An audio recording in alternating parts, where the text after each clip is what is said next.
যেকোনো পুনর্বহাল করা নিষেধাজ্ঞা মোকাবেলার মতো প্রস্তুতি ইরানের রয়েছে বলে প্রত্যয় ব্যক্ত করেছেন দেশটির প্রেসিডেন্ট মাসুদ পেজেশকিয়ান। শনিবার দেশটির রাষ্ট্রায়ত্ত টেলিভিশনের সম্প্রচারিত এক বক্তব্যে তিনি এই প্রত্যয় ব্যক্ত করেন।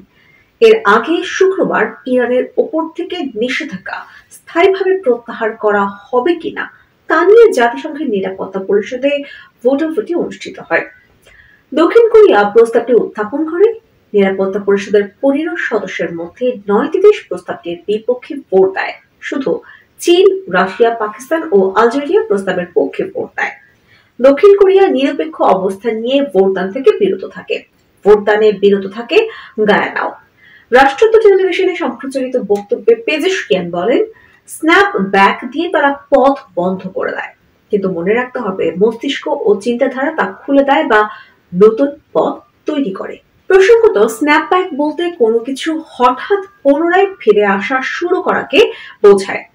ইরানের প্রেসিডেন্ট আরো বলেন, তারা আমাদের থামাতে পারবে না।